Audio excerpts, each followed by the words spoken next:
শবে বরাত এটা হচ্ছে ফার্সি শব্দ। শব মানে রাত, ফার্সিতে শব অর্থ হচ্ছে রাত, আর বরাত এটা হচ্ছে ফার্সি, আরেকটা হচ্ছে বারাআত, এটা হচ্ছে আরবি। বরাতের এক অর্থ, বারাআতের আরেক অর্থ। আমরা যেটা শবে বরাত বলি এটা আমরা ফার্সি ভাষায় বলি শবে বরাত। শব মানে রাত, বরাত মানে হচ্ছে ভাগ্য। যেমন আমরা অনেক সময় যদি খারাপ কিছু হয় তখন বলি না আমার বরাতটাই খারাপ, তার মানে আমার ভাগ্যটাই খারাপ। উমুকে মাছ মারতে গেছে একসাথে, একজনে বিশাল বড় একটা মাছ পাইছে, আরেকজনে কিছুই পায় নাই, তো বলে না এর বরাতটা অনেক ভালো, আমার বরাতটাই খারাপ। তার মানে এই বরাত মানে আমরা ভাগ্য বুঝাই। তবে এই বরাত এটা হচ্ছে ফার্সি, ফার্সিতে আমরা যেটা বলি ফার্সিতে বরাত মানে ভাগ্য, আমরা যেটাকে গ্রাম্য ভাষায় বা আমাদের দেশীয় ভাষায় যেটা ব্যবহার করে থাকি। আরেকটা হচ্ছে বারাআতুন, এটা হচ্ছে ক্ষমা বা মুক্তি, অর্থাৎ আল্লাহ সুবহানাহু ওয়া তাআলা বান্দাদেরকে ক্ষমা করেন, মাফ করেন। এই হিসেবে এটা আরবিতে যদি বলা হয় তাহলে এরকম হবে। তো এই যে শবে বরাত এটা মুক্তির রজনী বলি আর ভাগ্যের রজনী বলি। এই ব্যাপারে কোরআন হাদিসের মধ্যে কিছু আলোচনার বিষয় রয়েছে। তো এই শবে বরাত যেটা এটা আসলে হাদিসের মধ্যে নাই, কোরআনেও শবে বরাত নাই, হাদিসেও শবে বরাত নাই। হাদিসের মধ্যে যেটা আছে সেটা হচ্ছে লাইলাতুন নিসফি মিন শাবান। এই ব্যাপারে অনেকগুলো হাদিস আছে, সহিহ ইবনে হিব্বান, ইবনু মাজা থেকে শুরু করে আনো অনেক কিতাবের মধ্যে এই লাইলাতুন নিসফি মিন শাবান এই শব্দে অনেকগুলো হাদিস এসেছে। তবে হাদিসের মানগুলা, অধিকাংশ হাদিসের মান দুর্বল, যেই কারণে সবগুলো হাদিস দিয়ে দলিল গ্রহণ করা যুক্তিসঙ্গত হবে না। যেহেতু অধিকাংশ হাদিসের মান দুর্বল, সেহেতু যেগুলা গ্রহণ করার উপযুক্ত ওই সমস্ত হাদিসগুলাকে গ্রহণ করতে হবে। তো আমরা বুঝতে পারলাম শবে বরাত শব্দটা কোরআনেও নাই, হাদিসেও নাই।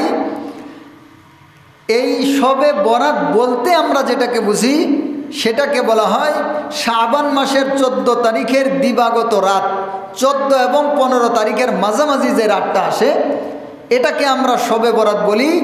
এটা হাদিসের ভাষায় বলা হয় লাইলাতুন নিসফি মিন শাবান। তো আল্লাহর কোরআনের মধ্যে এই ব্যাপারে কোনো আলোচনা আছে কিনা, অর্থাৎ এই শবে বরাত বা লাইলাতুন নিসফি মিন শাবানের ব্যাপারে আল্লাহর কোরআনে কোনো আলোচনা বা কোনো বিষয় আছে কিনা, এটা যদি আমরা আল্লাহর কোরআনের মধ্যে খুঁজতে যাই তাহলে আমরা দেখতে পাই সূরা দুখান 44 নম্বর সূরা এর 3-4, এই 3 এবং 3-4-5 এই আয়াতগুলাতে আমরা এই ব্যাপারে কিছুটা আলোচনা দেখতে পাই। অনেক উলামায়ে কেরামগণ পূর্ববর্তী তারা লাইলাতুন নিসফি মিন শাবান বা শবে বরাতের বিষয়ে কোরআনের মধ্যে যেই বিষয়টা তারা নির্ধারণ করেছেন যে এই ব্যাপারে কোরআনের মধ্যে বলা হয়েছে, তারা এই আয়াত দিয়ে দলিল দিয়েছেন।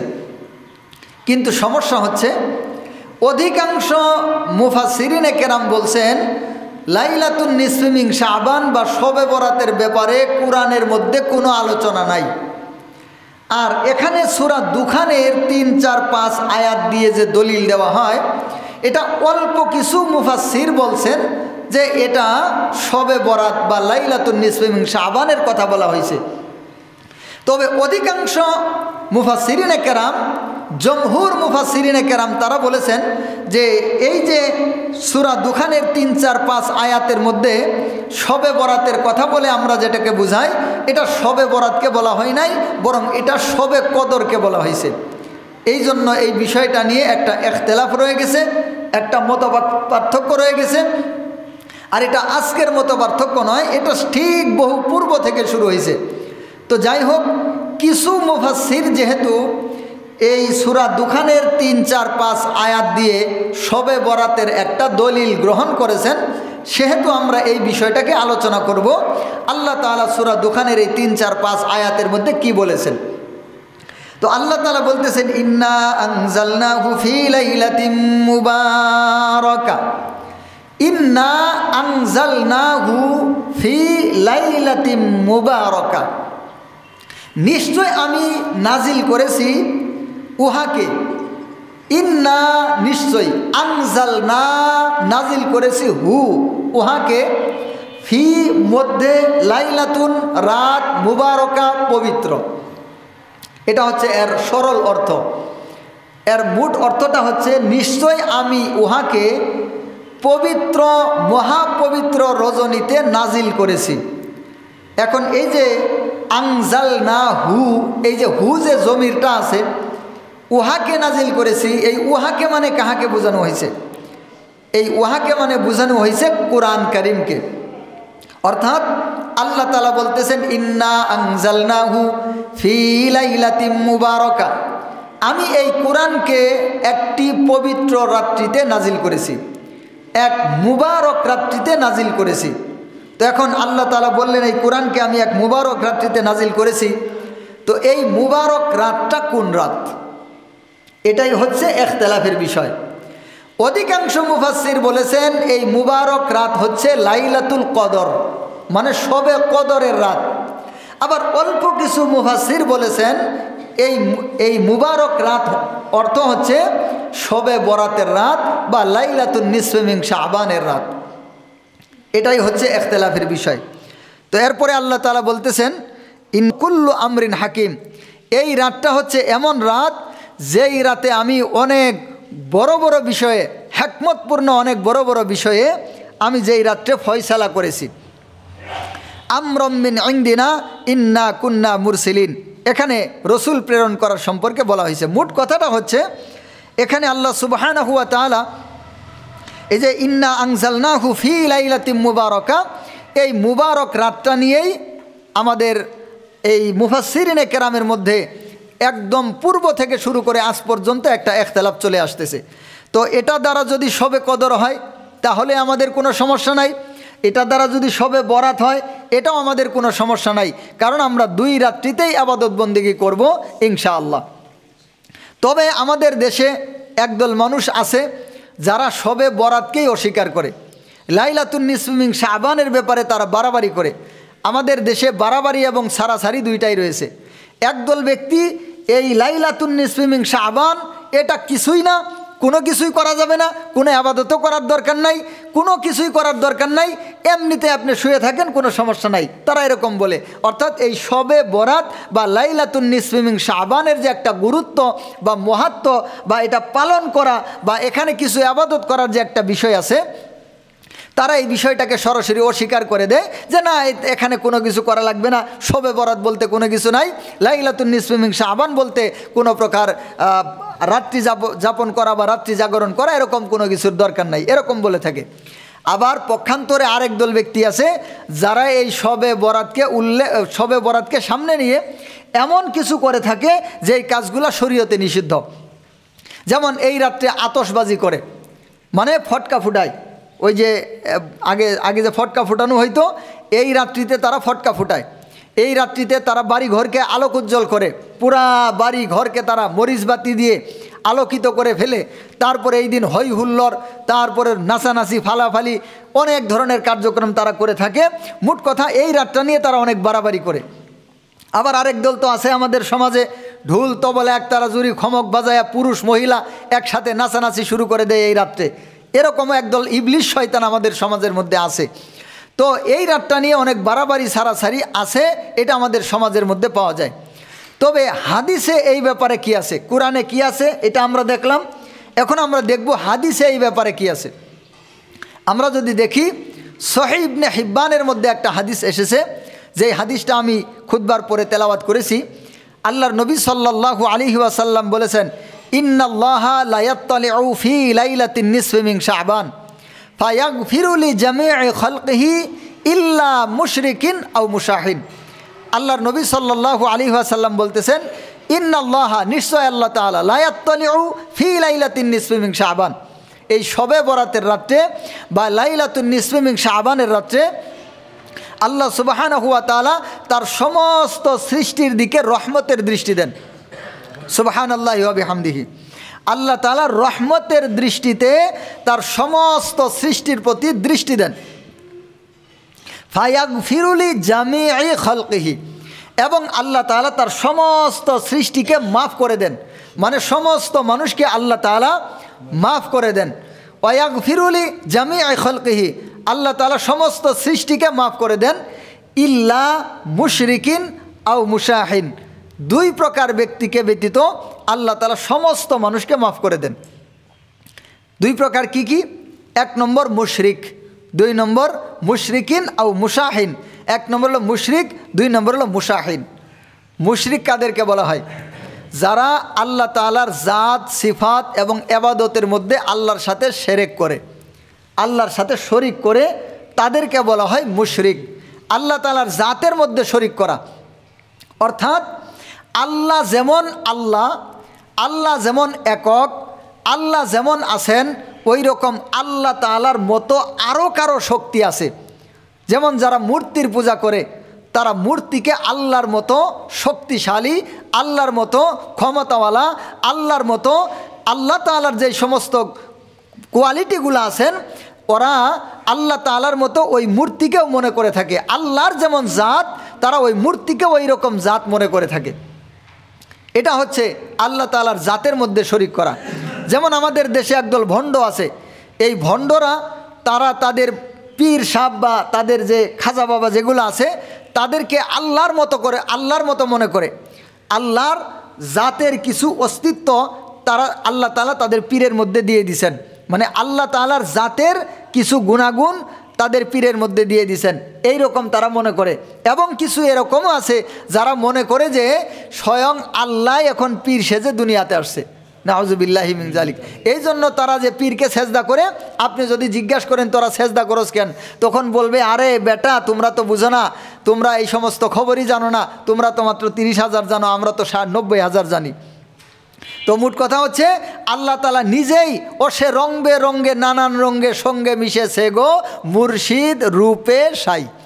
তার মানে এখন মুর্শিদের রূপেই আল্লাহ হয়ে গেছে। যেমন হিন্দুদের কিতাবের মধ্যে, হিন্দুদের গীতার মধ্যে যেই কথাটা আছে আমি আপনাদেরকে এর আগেও বলেছি, অখণ্ড মণ্ডলং আকরং ব্যাপতং জগতং চরচর ঈশ্বর সর্বভূতানাং ঋগ্দেশে অর্জুন তিষ্ঠতি ব্রাহ্মণ সর্বভূতানি যন্ত্রার উদানি মায়া তমিব শরণং গচ্ছ সর্বভাবে ন ভারত।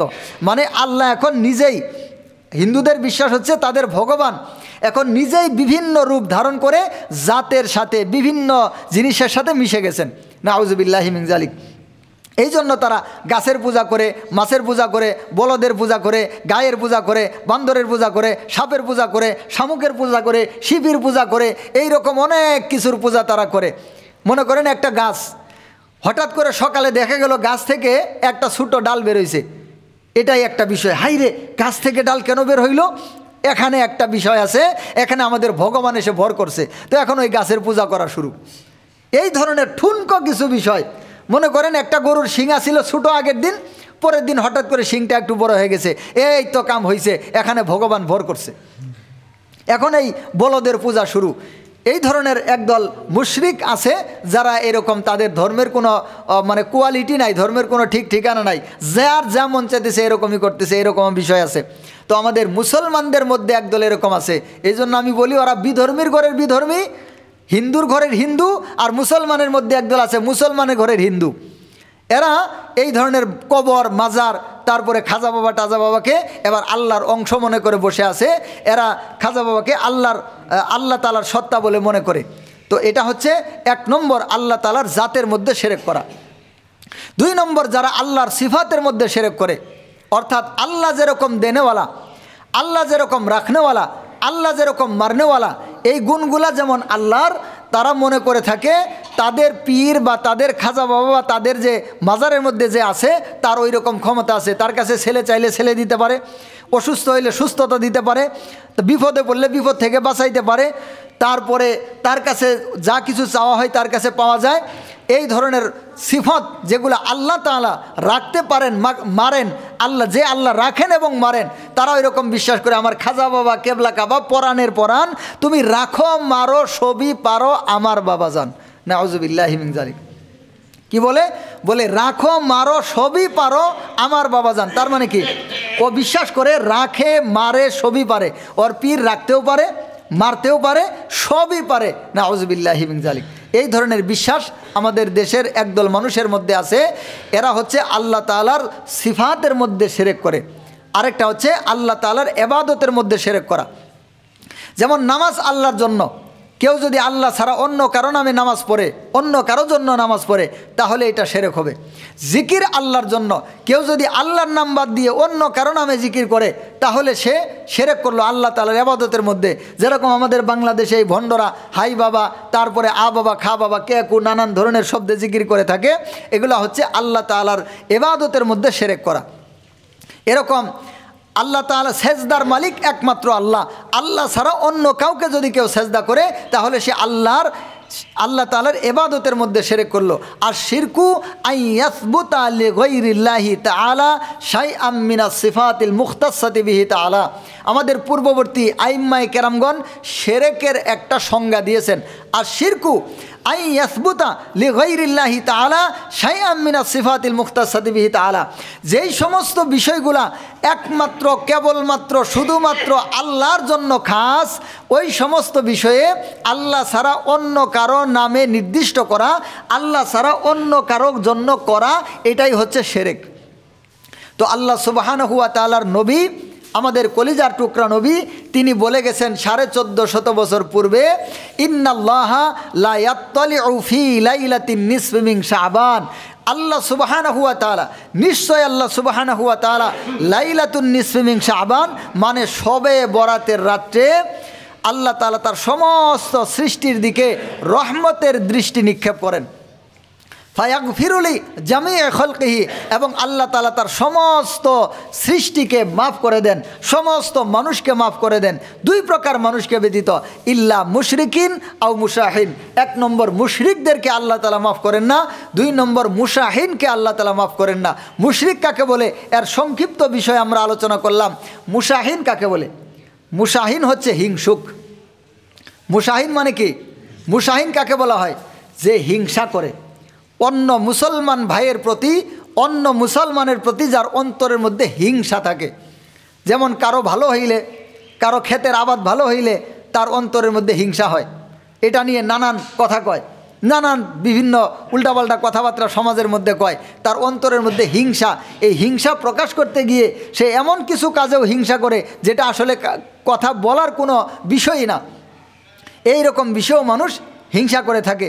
তো যারা অন্যের প্রতি হিংসা রাখে অন্তরের মধ্যে, অন্যের ভালো দেখলে যাদের গা জ্বলে যায়, অন্যের মঙ্গল দেখলে যার কাছে খারাপ লাগে, এই ব্যক্তিটা হচ্ছে হিংসুক।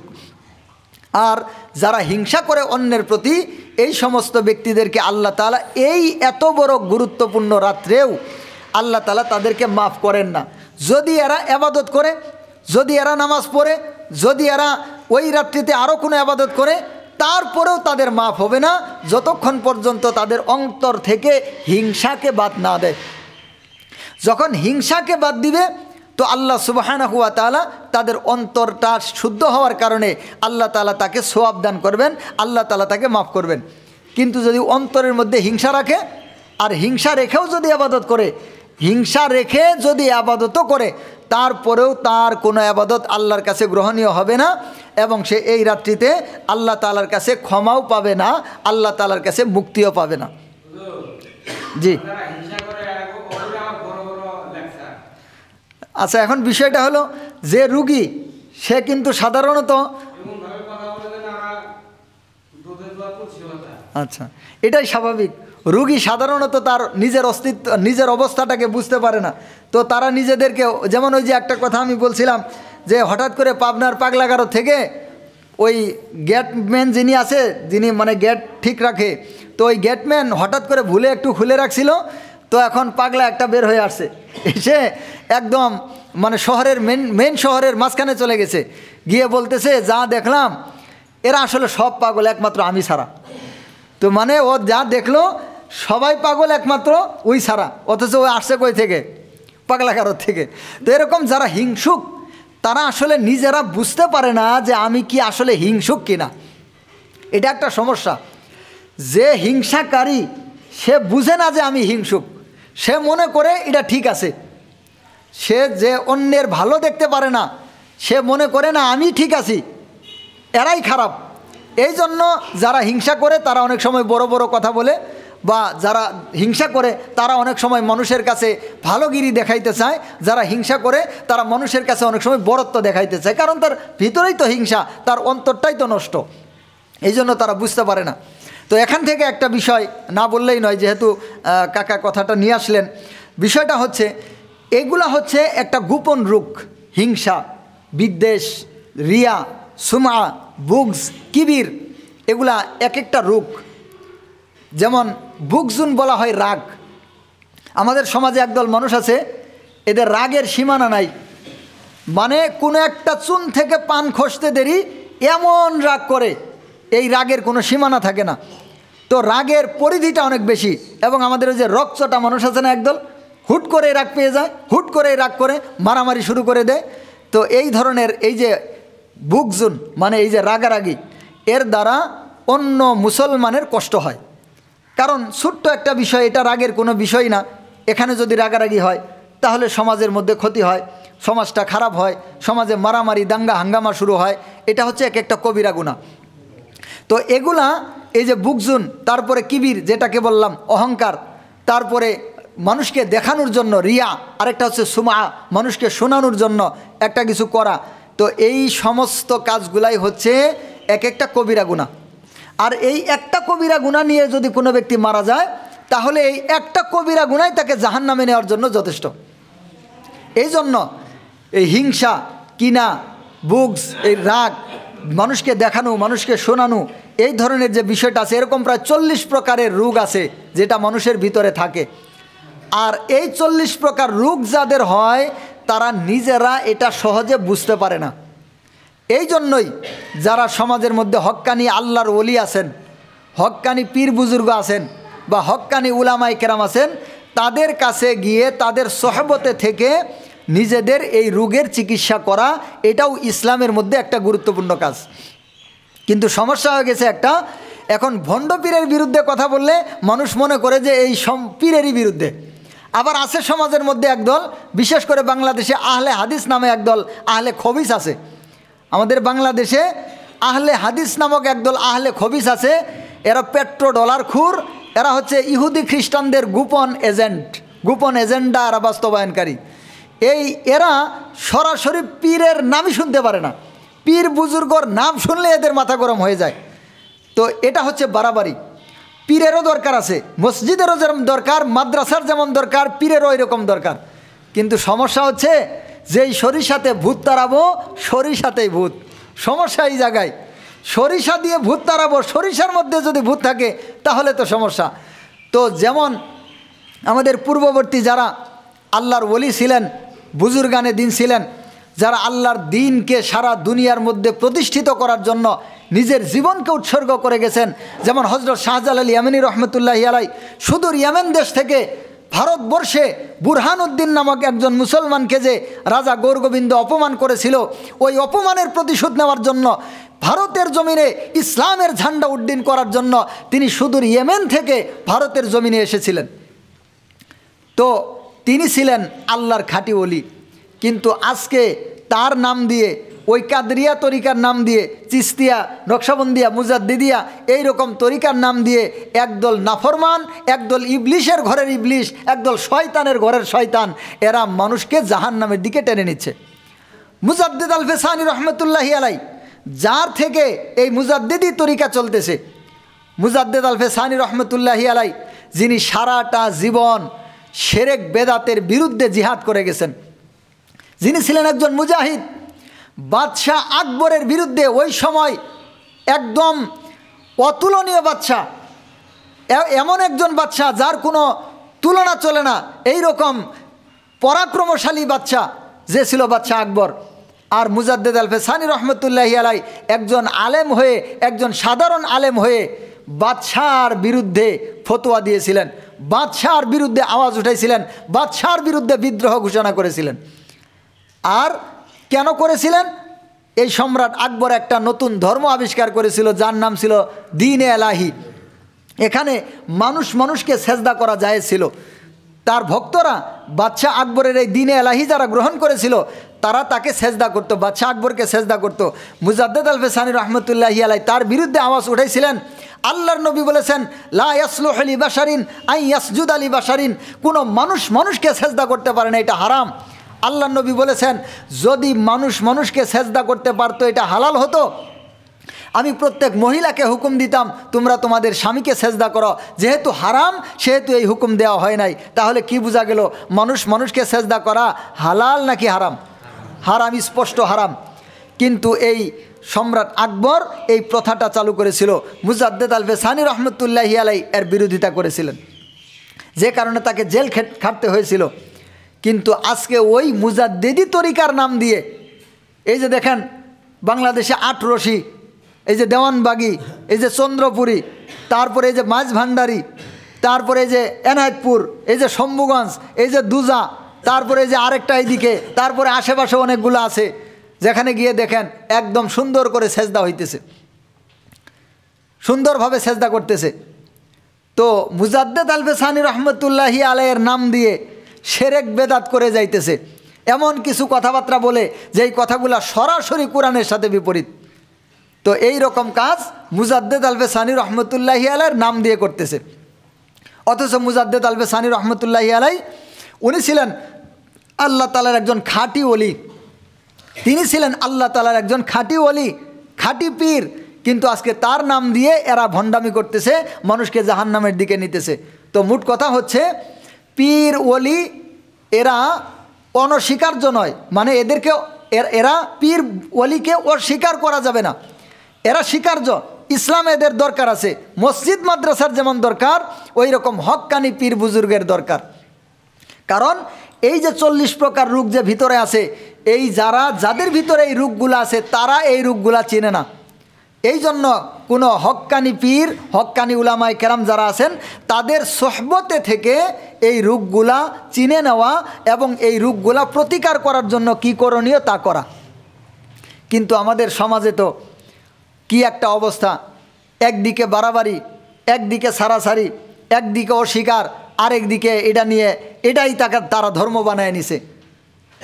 এই তরিকা এটা হচ্ছে শুধুমাত্র ইসলামের একটা অংশ, তাজকিয়ায়ে নফস, অন্তরকে পরিশুদ্ধ করা।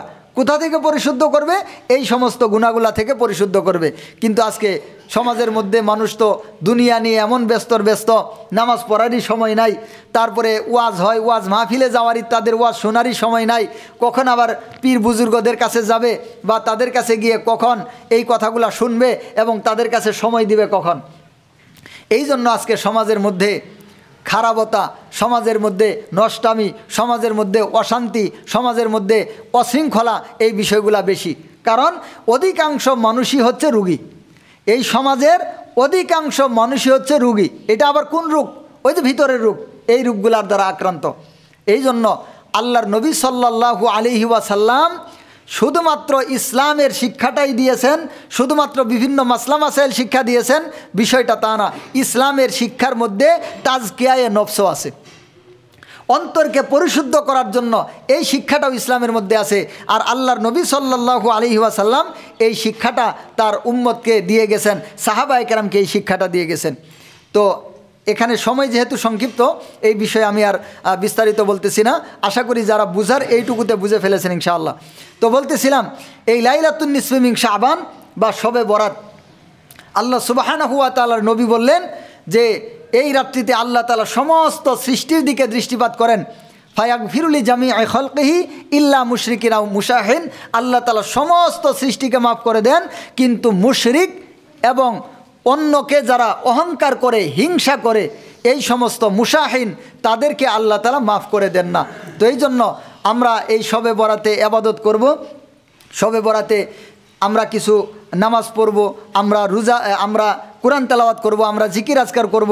বিশেষ করে আজকে আমাদের মাদ্রাসায় একটু আলোচনারও আয়োজন করা হয়েছে, ওয়াজ মাহফিলের আয়োজন করা হয়েছে, আমরা সেখানে কিছু জিকিরও করব। তারপরে আমরা এটা খুব রাত পর্যন্ত নিব না, এরপর ইনশাআল্লাহ আবার যেন ইবাদত করা হয় কিছু। যেহেতু এই রাতটা আমরা জাগবই, সেহেতু এই রাত্রিতে কিছু দিনই আলোচনা শোনা হইল। কারণ আমাদের সমাজে মানুষের অনেক কিছু অজানা, অনেক কিছুই অজানা, দিন সম্পর্কে এরা কোনো কিছু জানে নাই বললেই চলে। তো এই বিষয়গুলা যাতে করে আমরা আস্তে আস্তে জানতে পারি এবং ইবনু মাজার মধ্যে আরেকটা হাদিস এসেছে, আল্লাহর নবী সাল্লাল্লাহু আলাইহি ওয়াসাল্লাম বলেছেন ইদা কানাত লাইলাতুন নিসফি মিন শাবান, যখন এই লাইলাতুন নিসফি মিন শাবান বা শবে বরাত এসে যায়, আল্লাহ সুবহানাহু ওয়া তাআলা এই রাত্রিতে আল্লাহ সুবহানাহু ওয়া তাআলা প্রথম আসমানে, আল্লাহ সুবহানাহু ওয়া তাআলা দুনিয়ার আসমানে আসেন, প্রথম আসমানে আসেন। ফায়াকুলু, এবং আল্লাহ তাআলা বলতে থাকেন, হাল মিন মুস্তাগফিরিন, আলা মিন মুস্তাগফিরিন ফাগফির লাহু, আসো কি কোনো গুনাহগার আমার কাছে গুনাহ মাফ চাবে, আমি তাকে গুনাহ ক্ষমা করে দেব। সুবহানাল্লাহি ওয়া বিহামদিহি। আল্লাহ তাআলা স্বয়ং বান্দাকে ডাকেন, আলা, সাবধান হে গুনাহগারেরা, আলা মিন মুস্তাগফিরিন, আসো কি কোনো গুনাহগার ব্যক্তি, যেই ব্যক্তি আমার কাছে গুনার মাফ চাবে, ফাগফির লাহু, আমি তার গুনাহকে ক্ষমা করে দেব। আলা মুস্তারজিকিন ফারজুকহু, আসো কি কোনো অভাবী ব্যক্তি, অভাবে পড়ে গেছো, তোমার খাদ্যের অভাব, তোমার শারীরিক সমস্যা, তোমার সাংসারিক সমস্যা, তুমি অভাবগ্রস্ত হয়ে আছো, আমার কাছে চাও, ফারজুকহু, আমি তোমার রিজিক দিয়ে পরিপূর্ণ করে দেব। সুবহানাল্লাহি ওয়া বিহামদি। এবং বলেন আলা, এবং আরও কি, আসো কোনো ব্যক্তি অসুস্থ, আলা মিন মুস্তাগফিরিন ফাগফির লাহু, আলা মুস্তারজিকিন ফারজুকহু, আলা মুবতালান ফাউআফিয়াহু, আসো কি কোনো অসুস্থ ব্যক্তি, আমার কাছে চাও, আমি তোমাকে সুস্থতা দান করে দেব। তো আল্লাহ সুবহানাহু ওয়া তাআলা এইভাবে বান্দাদেরকে ডাকতে থাকেন। তবে কিছু বিষয় আছে, আল্লাহ তাআলা মানুষকে পরীক্ষা করেন, এই পরীক্ষার মধ্যে যাদেরকে আল্লাহ রেখেছেন, আল্লাহ তাআলা হয়তো তাদেরকে মাফ করবেন না, কারণ তাদেরকে ওই অসুস্থ দিয়ে এবং তাদেরকে রিজিকের কমতি দিয়ে আল্লাহ তাআলা পরীক্ষা করেন। এই জন্য সবাই যে মাপ পাবে বিষয়টা তা না, যারা পরীক্ষার মধ্যে আছে ওরা পাবে না। তবে আল্লাহর কাছে দোয়া করলে এই দোয়াটা কখনো বৃথা হয় না, হয়তো দুনিয়াতে কবুল হবে, নয়তো আখেরাতে কবুল হবে। অনেক দোয়া যেগুলো আমরা করি, আমরা এগুলার ফলাফল দেখি না বা কবুল হয় না, এই জন্য আমরা বলি কত দোয়াই তো করলাম, কবুল হইল না। আপনি কিয়ামতের দিন দেখবেন হাসরের ময়দানে এই প্রত্যেকটা দোয়া আল্লাহ তাআলা জমা করে রেখেছেন, আল্লাহর কাছে এই প্রত্যেকটা দোয়ার জন্য আপনি বদলা পাবেন। তো সেই দিন মানুষ বলতে থাকবে, হায় হায়, যদি দুনিয়াতে আমার একটা দোয়াও কবুল না হইতো, সবগুলাই যদি আখেরাতেই হইতো, আজকে আমি আরও অনেক বেশি পুরস্কার পাইতাম। এই জন্য আল্লাহর কাছে দোয়া করতে নিষেধ নাই, আল্লাহর কাছে দোয়া করতে কমতি নাই। এখন বলবো হুজুর দোয়া করতে কমতি নাই, তাহলে নামাজের পরে যে আবার দোয়া করেন না, ঝামেলার শেষ নাই, বিভিন্ন প্রশ্ন আছে। হ্যাঁ, দোয়া করতে কমতি নাই। আল্লাহ নবী বলেছেন আদ-দুআউ হুয়াল ইবাদা, আদ-দুআউ মুখুল ইবাদা, দোয়া হচ্ছে ইবাদতের মগজ, কিন্তু এর সব কিছুর আবার সীমানা আছে। বিয়ে করতে আল্লাহ তাআলা বলেছেন, তবে 14 জন মহিলা ছাড়া অন্যদেরকে দেখতে নিষেধ করেছেন। বিয়ে করার জন্য আল্লাহ হুকুম করেছেন না, ফাঙ্কিহু মা তাবা লাকুম মিনান নিসাই, আল্লাহ তাআলা নিজেই কোরআনের মধ্যে বলছেন তোমরা মহিলাদেরকে বিয়ে করো। আবার সবাইকে কি বিয়ে করা যাবে নাকি? বিয়ে করার মধ্যে মহিলার মধ্যে বিভেদ আছে। একদল মহিলা আছে তাদেরকে বিবাহ করা হারাম, আরেকদল মহিলাকে বিবাহ করা জায়েজ। তো এই জন্য দোয়া করতে হবে, আবার দোয়ার নির্দিষ্টতাও আছে, দোয়া কখন কোনটা করণীয় আর কোনটা বর্জনীয় এই ব্যাপারেও ইসলামে নির্দেশনা আছে। তো আল্লাহ তাআলা আমাদের সকলকেই তৌফিক দান করেন। শুধুমাত্র তাই না, আরও কিছু হাদিসে পাওয়া যায় যে এই শবে বরাতের রাত্রিতে আল্লাহ সুবহানাহু ওয়া তাআলা এক বছরে কতগুলা মানুষ জন্মগ্রহণ করবে, কতগুলা মানুষ মারা যাবে এবং কাদের রিজিক কতটুকু হবে, এগুলো আল্লাহ তাআলা নির্ধারণ করেন। এই ব্যাপারেও হাদিস পাওয়া যায়, তবে হাদিসের মানটা একটু দুর্বল।